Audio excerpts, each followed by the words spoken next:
Good morning. It's May Day holiday, Monday the 5th of May. It's about 11 o'clock. It's freezing. It looks beautiful and sunny. It is sunny, but it's about 8 degrees, maybe up to 9 degrees by now. It's a bitter north wind. It's about 20 miles an hour. But I found a place behind these trees where it's a bit sheltered. And look at all these caddis bouncing. I don't know if you can see them. It's incredible. All the granum. They're everywhere. There's nothing rising. I've fished up and caught nothing so far. But I just wanted to explain what I do when I'm Euronymphing. Put on a size 16 waltz worm. It's a home tied thing, just a bit of hare's ear, quite shaggy. A silver bead. Nothing else really that I rub it with its own, thread. So it's very simple, but really, really effective when there's granum and olives coming off. I've got about 4 feet of 6X, and then I've got 18 inches of this bicoloured cider. It's yellow and pink, but I've used a Sharpie to put black marks up it so that I can see it better.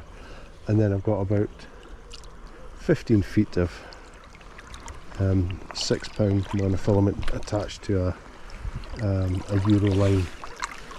And I stand just at the side of this fast water. You can see the fast water coming down here with the bubbles. And I think it's Trout bitten who say that if you touch where you want to cast, use your rod, I want to cast into there, and then flip it upstream of that and track it down towards your rod tip. Keep the sighter out of the water, keep it tight so it makes a straight line as far as possible to the rod tip, and then follow it down so that the sighter should be, because the water is travelling slower at the bottom than it is at the top, the sighter should be travelling slower than the bubbles on the top, because you want your nymph to be trundling along in the correct zone in the bottom. So I'm just flipping it up into these bubbles, searching out little likely holes and lies that I think there would be a fish in. Not really letting it come below me, because it can work in some waters, but I'm not going to swing this just now. I think the fish will be, if they're here, they'll be in the faster water. So just searching it, fanning out the casts.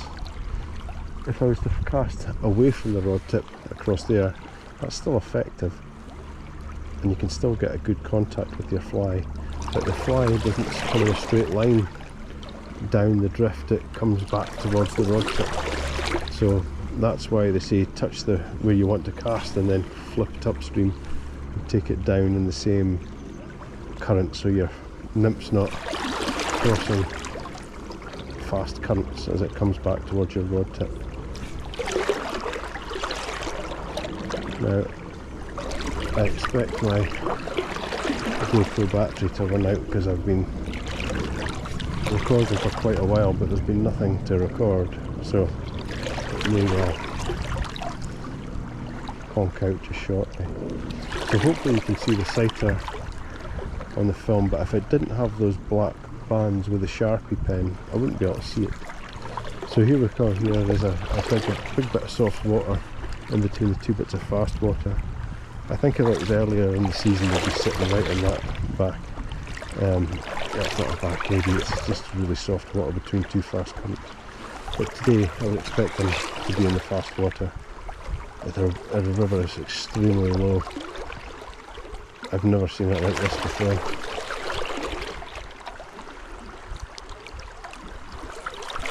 It's difficult with this. The wind doesn't look it, but it is quite windy, just to get the sighter straight. But I cast it so that the fly goes in first and then it just plummets to the bottom. It's called a tuck cast. So you flip it over and don't let the sighter touch the water, and just gently lower your sighter down. As it comes level with you, flick it back upstream by whatever means, whether it's an overcast or a overhead cast or a lob.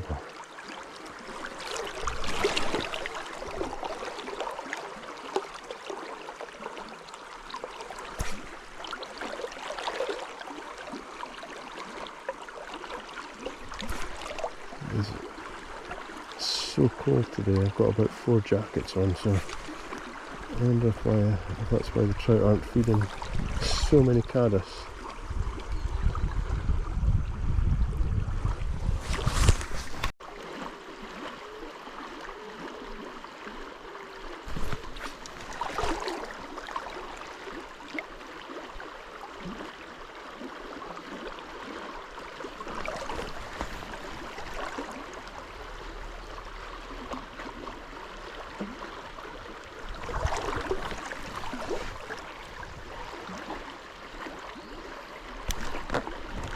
There we go.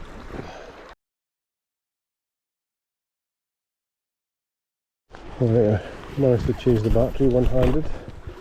I'll play this fish. First proper fish I've caught today. Oh, and a jumper.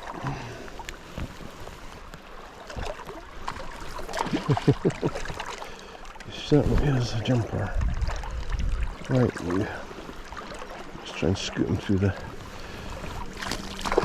Oh no, he's not for that.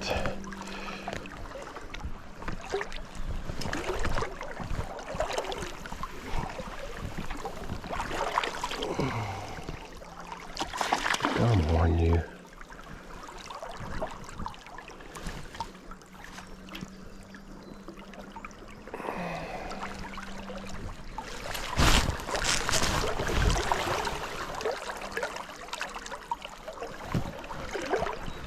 Getting above me. No, he's not wanting to give up yet.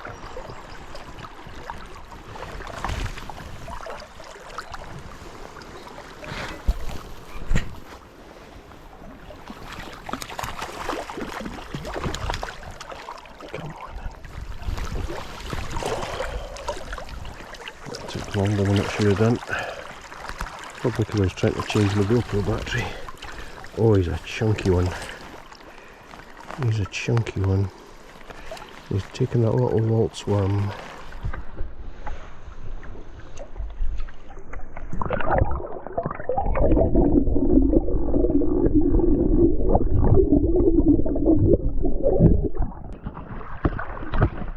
Right.